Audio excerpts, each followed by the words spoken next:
Train ಹೋಗೋವರೆಗೂ weight ಮಾಡ್ಬೇಕಾ ಇವಾಗ? ಹಂಗೆ ಹೋಗೋಕ್ಕಾಗಲ್ವಾ? ಆರಿಸು ಹೆಂಗೆ? ಮಗದಿರ ಫಿಲಮಲ್ಲಿ ಆರಿಸಂಗೆ ಗೊತ್ತಾ ರಾಮ್ ಚರಣ್?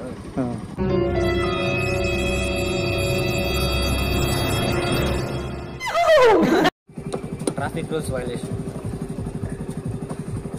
ವುಮೆನ್ಸ್ ಅವ್ರು ಏನು ಬೇಕಾದ್ರೂ ಮಾಡ್ಬೋದು, ಮೆನ್ಸ್ ಮಾಡೋ ಹಾಗಿಲ್ಲ. ವುಮೆನ್ಸ್ ಏನು ಬೇಕಾದ್ರೂ ವೈಲೇಷನ್ ಮಾಡ್ಬೋದು. ದಿ ಅವೆಂಜರ್ಸ್ ಅಂತೆಲ್ಲ ಹೋಗ್ತಾರೆ ನೋಡಿ ಇವಾಗ. ನಮ್ದ್ರಲ್ಲಿ ಪೆಟ್ರೋಲ್ ಇಲ್ಲ, ಇಷ್ಟು ಬೇಗ ಆನ್ ಮಾಡಲ್ಲ ನಾವು. ಆನೆಸ್ಟ್ಲಿ ಹೇಳ್ತೀನಿ.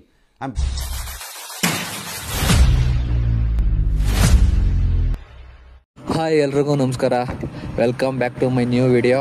ಇವತ್ತು ನಮ್ಮ ಜೊತೆ ಇರ್ತಕ್ಕಂಥ ಗಾಡಿ ಯಾವುದಪ್ಪ ಅಂದರೆ KTM ಡ್ಯೂಕ್ 200 ಜನರೇಷನ್ 2 ಗಾಡಿ. ಇದು BS6. ಇನ್ನು KTM ಗಾಡಿ ಬಗ್ಗೆ ಇಂಟ್ರೊಡಕ್ಷನ್ ಏನು ಬೇಕಿರಲ್ಲ, ಯಾಕಂದರೆ ಇದು ಚಿಕ್ಕ ಹುಡುಗರಿಂದ ಮುದುಕರವರೆಗೂ ಈ ಗಾಡಿ ಬಗ್ಗೆ ಗೊತ್ತಿರದೇ ಇರುತ್ತೆ.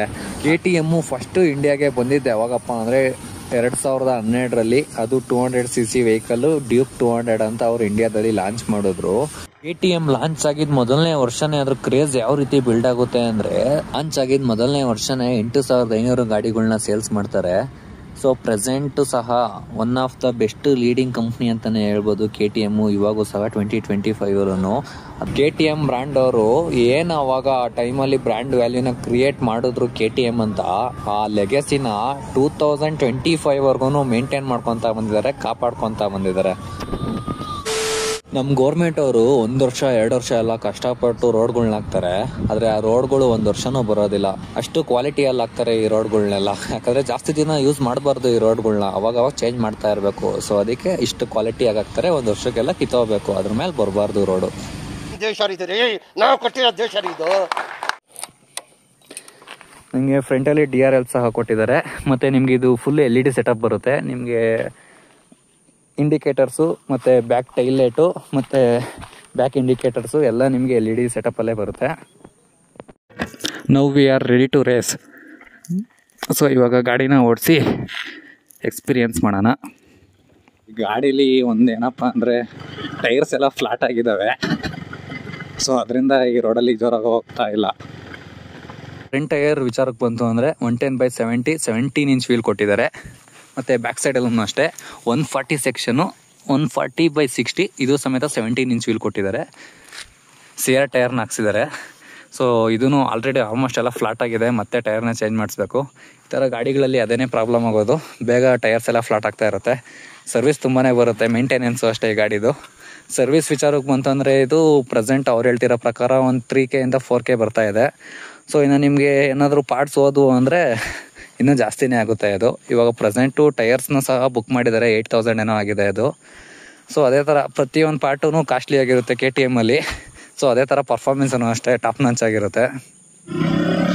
ಇನ್ನು ಇಂಥ ರೋಡ್ಗಳು ಸಿಕ್ಕಿದ್ರಂತೂ ಹಿಡಿಯೋಕ್ಕಾಗಲ್ಲ ಇನ್ನು ಈ ಗಾಡಿನ. ವೀಕೆಂಡ್ಸಲ್ಲಿ ಬಂತು ಅಂದರೆ ಇಲ್ಲಿ ತುಂಬ ಜನ ಇರ್ತಾರೆ.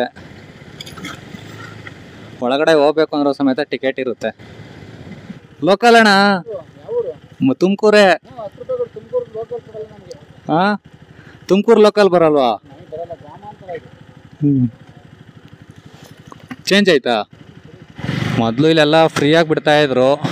ಸೊ ಇವಾಗ ರೀಸೆಂಟ್ ಇದೆಲ್ಲ ಟಿಕೆಟ್ ಮಾಡಿದ್ದಾರೆ. ಟಿಕೆಟ್ ತಗೊಂಡ್ರೇ ಎಂಟ್ರಿ, ಇಲ್ಲ ಅಂದರೆ ಇಲ್ಲ.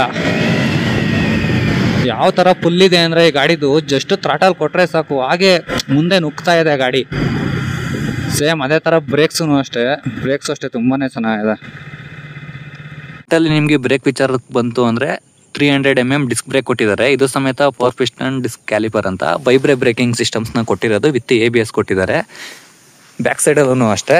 ಬ್ಯಾಕ್ ಸೈಡು ನಿಮಗೆ 230mm ಅನಿಸುತ್ತೆ, 230mm ಡಿಸ್ಕ್ ಬ್ರೇಕ್ ಕೊಟ್ಟಿದ್ದಾರೆ. ಇದು ಅಷ್ಟೇ ವಿತ್ ABS. ಇದು ಡ್ಯುಯಲ್ ಚಾನಲ್ ABS ಅಲ್ಲಿ ಬರುತ್ತೆ. ಬ್ಯಾಕೂ ಅಷ್ಟೇ ನಿಮಗೆ ವೈಬ್ರೆ ಬ್ರೇಕ್ಸೇ ಕೊಟ್ಟಿದ್ದಾರೆ. ಇನ್ನು ಬ್ರೇಕ್ ವಿಚಾರಕ್ಕೆ ಬಂತು ಅಂದರೆ ಅಲ್ಟಿಮೇಟ್ ಅಂತಲೇ ಹೇಳ್ಬೋದು. ನೋಡಿ, ಇದು ಬೆಟ್ಟದಿಂದನೇ ಕೆರೆನೂ ಇದೆ. ಇಲ್ಲೂ ಅಷ್ಟೇ ವ್ಯೂ ಮಾತ್ರ ಮಸ್ತಾಗಿರುತ್ತೆ. ಸೊ ಇಲ್ಲಿದೆಯಲ್ಲ, ಇದನ್ನು ಹತ್ತಿಸ್ಬೇಕಾಗಿರೋದು ಈಗ. ಅಪ್ ನೋಡಿ ಇಲ್ಲಿ ಯಾವ ಥರ ಇದೆ. ಸೊ ಈ ಅಪ್ನ ಆ ಗಾಡೀಲಿ ತ್ರಿಬಲ್ಸಲ್ಲಿ ಹತ್ಸಿದ್ದೀವಿ ನಾವು. ಮೇಲೆವರೆಗೂ ದಾರಿ ಇದೆ, ಆರಾಮಾಗಿ ದೇವಸ್ಥಾನದವರೆಗೂ ಹೋಗ್ಬೋದು. ಸೊ ಪ್ರೆಸೆಂಟ್ ಇವಾಗ ದೇವಸ್ಥಾನದ ಒಳಗಡೆ ಹೋಗ್ಬೇಕಂದ್ರೂ ಸಮೇತ ಟಿಕೆಟ್ ಮಾಡಿದ್ದಾರೆ. ಜಸ್ಟ್ ಇವಾಗ ಡೆವಲಪ್ ಮಾಡ್ತಾ ಇದ್ದಾರೆ ಈ ಜಾಗನ. ಮೊದಲು ಇಷ್ಟೊಂದೆಲ್ಲ ಡೆವಲಪ್ ಆಗಿರಲಿಲ್ಲ. Mandaragiri hills top.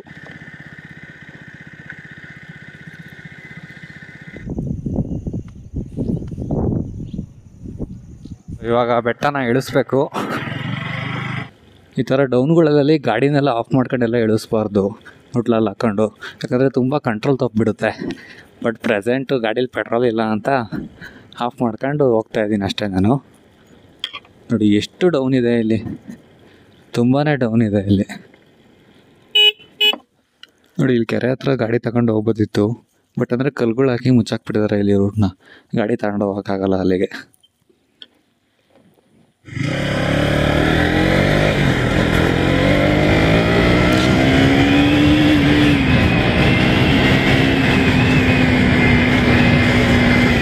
Throttle response ನೋಡಿ ಯಾವ ಥರ ಇದೆ ಅಂತ.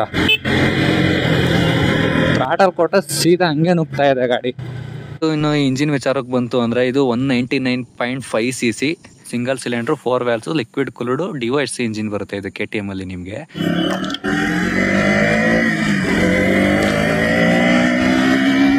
ಸೊ ಈ ಗಾಡಿಯಲ್ಲಿ ಇನ್ನೊಂದು ನಂಗೆ ಇಷ್ಟ ಆಗೋ ವಿಚಾರ ಏನು ಅಂದರೆ ಎಷ್ಟು ಬೇಗ ರೆಡ್ಲೈನ್ ಆಗುತ್ತೆ ಅಂದರೆ RPM ತುಂಬ ಮಸ್ತಾಗಿದೆ.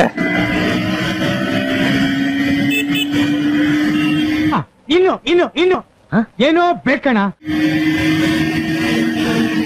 ಸೊ ನೋಡಿ ಎಷ್ಟು ಬೇಗ ರೆಡ್ ಲೈನ್ ಆಗುತ್ತೆ ಅಂದ್ರೆ RPM. ಇದ್ರ ಪರ್ಫಾರ್ಮೆನ್ಸ್ ಮಾತ್ರ ಮಸ್ತಾಗಿರುತ್ತೆ. ನಿಮ್ಗೆ ಸಿಟಿನಲ್ಲಿ ಆಗಲಿ ಹೈವೇಸ್ನಲ್ಲಿ ಬೆಸ್ಟು. ನಿಮಗೆ ಏನಪ್ಪ ಅಂದ್ರೆ ಹೈವೇಸ್ ಅಲ್ಲಿ ಓಡಿಸ್ಬೇಕಾದ್ರೆ ಮಾತ್ರ ಮಸ್ತಾಗಿರುತ್ತೆ ನಿಮ್ಗೆ ಪವರು.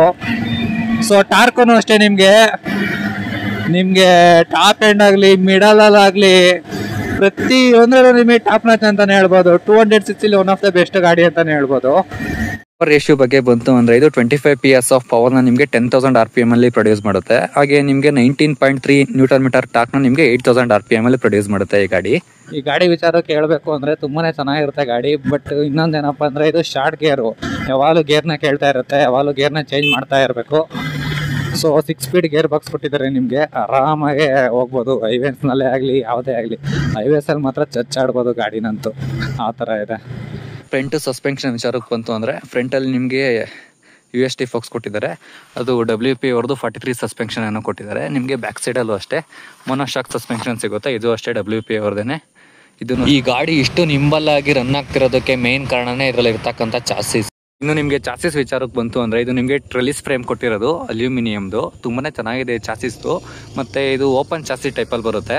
ನಿಮಗೆ ಡಿಸೈನು ಅಷ್ಟೇ, ಆ ಚಾಸಿನೇ ತುಂಬ ಚೆನ್ನಾಗಿ ಕಾಣಿಸುತ್ತೆ ಡಿಸೈನು ಸಹ.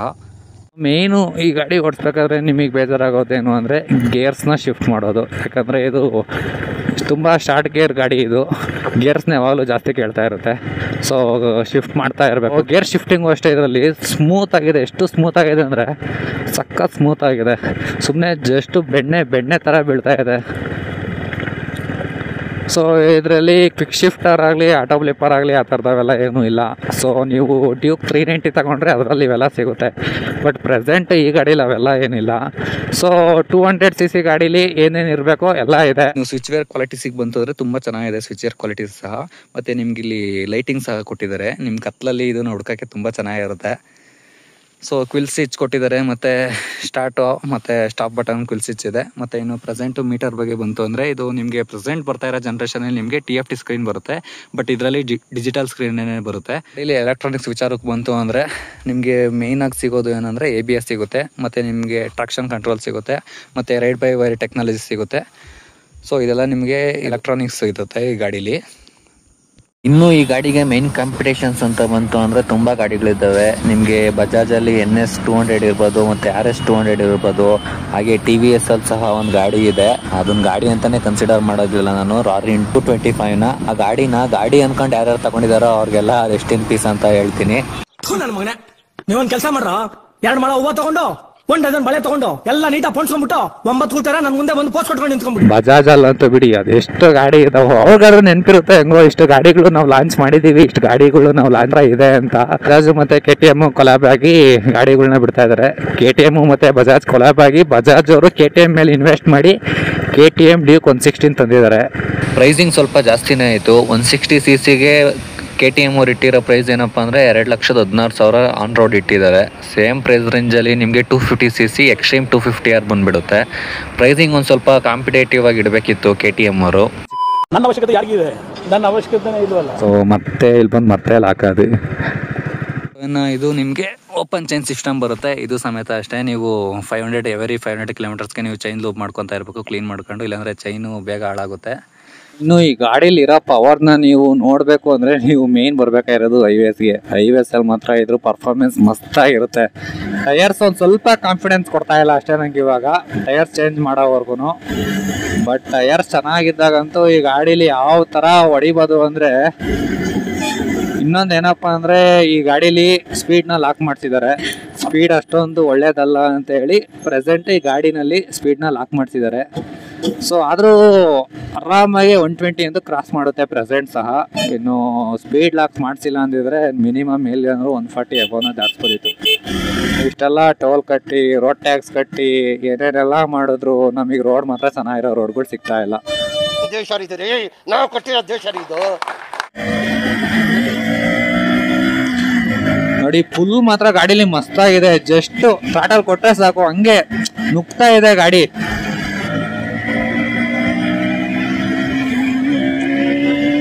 ಎಷ್ಟು ಬೇಗ RPM ರೆಡ್ ಲೈನ್ ಆಗುತ್ತೆ ನೋಡಿ ಈ ಗಾಡೀಲಿ.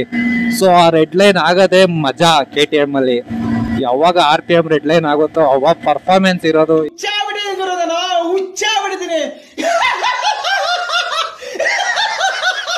ನೀವು IR-RPM ಅಲ್ಲಿ ಗಾಡಿ ಓಡಿಸ್ತಿರಲ್ಲ ಅದೇ ಮಜಾ, ಯಾಕಂದ್ರೆ ಇದರಲ್ಲಿ ಇರೋದು ಅಷ್ಟು performance engine. So performance engine ಗಾಡಿಗಳನ್ನ ಇಟ್ಕೊಂಡು ನೀವು ಲೋ RPM ಅಲ್ಲೆಲ್ಲ ಇದು ಮಾಡ್ತೀವಿ ಅಂದ್ರೆ ಅದು ನೀವು ಈ ಗಾಡಿ ತಗೊಳೋದೇ ವೇಸ್ಟು. ಆಯ್ತು, ಆಮೇಲೆ ಸೊ ಪ್ರೆಸೆಂಟು ಇವಾಗ ಗಾಡಿನಲ್ಲಿ ಪೆಟ್ರೋಲ್ ಇಲ್ಲ. ಸೊ ನಾವು we are going to fill the petrol in this tank. English. So ಇನ್ನು ಇದು ಫ್ಯೂಯಲ್ ಕೆಪಾಸಿಟಿ ಬಗ್ಗೆ ಹೇಳಬೇಕು ಅಂದ್ರೆ ಇದು 13.5 ಲೀಟರ್ಸ್ ಏನೋ ಇಡ್ಸುತ್ತೆ. ಇಲ್ಲೇ ವಿಚಾರಕ್ಕೆ ಬಂತು ಅಂದ್ರೆ ಒಂದು 28-30 ಅಂತೂ ಕೊಡುತ್ತೆ. ಇನ್ನು ಈ ಗಾಡಿದು ಆನ್ ರೋಡ್ ಪ್ರೈಸ್ ವಿಚಾರಕ್ಕೆ ಬಂತು ಅಂದ್ರೆ ಪ್ರೆಸೆಂಟ್ ಇವಾಗ 2025 ಅಲ್ಲಿ ನಿಮಗೆ 2,45,000 ಏನೋ ಇದೆ. ನಿಮಗೆ 2025 ಮಾಡಲಲ್ಲಿ ನಿಮಗೆ TFT ಸ್ಕ್ರೀನ್ ಎಲ್ಲ ಸಿಕ್ಬಿಡುತ್ತೆ. ಈ ಪ್ರೈಸ್ ರೇಂಜಿಗೆ ವರ್ತಿಟ ಅಂದರೆ ಆರಾಮಾಗಿ ತಗೊಳ್ಬೋದು. ನೀವೇನಾದರೂ ಸ್ಟೂಡೆಂಟ್ ಆಗಿದ್ದು ಡೈಲಿ ನಿಮಗೆ ಕಾಲೇಜಿಗೆ ಓಡಾಡೋಕ್ಕೆ, ಒಳ್ಳೆ ಶಾಕಿಂಗ್ ಮಾಡೋಕ್ಕೆ ಯಾವ್ದಾದ್ರು ಗಾಡಿ ಬೇಕು ಅಂದರೆ ಆರಾಮಾಗಿ ತಗೊಬೋದು ನೀವು KTM-ನ. ಇದು ನಮ್ಮ ಫ್ರೆಂಡ್ ಅವ್ರದ್ದು ಗಾಡಿ, ಅವ್ರಿಗೆ ಗಾಡಿ ಕೊಡಬೇಕು. ಗಾಡಿ ಕೊಡೋಕ್ಕೂ ಮುಂಚೆ ಮೊದಲು ಪೆಟ್ರೋಲ್ ಹಾಕ್ಸ್ಬೇಕು. ಸೊ ಇನ್ನೊಂದೇನು ಅಂದರೆ ಇದರಲ್ಲಿ ಪ್ರಾಬ್ಲಮ್ ಬರೋದು ಹೀಟಿಂಗ್ ತುಂಬಾ ಆಗುತ್ತೆ ಇದರಲ್ಲಿ. ಸೊ ನಿಮಗೆ ಇದರಲ್ಲಿ ಆಯಿಲ್ ಕೂಲ್ಡ್ ಸಿಸ್ಟಮ್ ಸಹ ಕೊಟ್ಟಿದ್ದಾರೆ ಹೀಟಿಂಗ್ನ ಕಡಿಮೆ ಮಾಡೋಕ್ಕೆ. ಪರವಾಗಿಲ್ಲ, ಚೆನ್ನಾಗಿದೆ ಅದೂ. ಸೊ ಏನಂದರೆ ಹೀಟ್ ಆಗುತ್ತೆ ಗಾಡಿ ಅವಾಗವಾಗ. IR-RPM ಅಲ್ಲೆಲ್ಲ ನೀವು ಓಡಿಸ್ತೀರಾ ಅಂದರೆ ಗಾಡಿ ಹೀಟ್ ಆಗೇ ಆಗುತ್ತೆ, ಯಾಕಂದರೆ ಪರ್ಫಾರ್ಮೆನ್ಸ್ ಇಂಜಿನ್ ಇರೋದ್ರಿಂದ. 100 ಹಾಂ.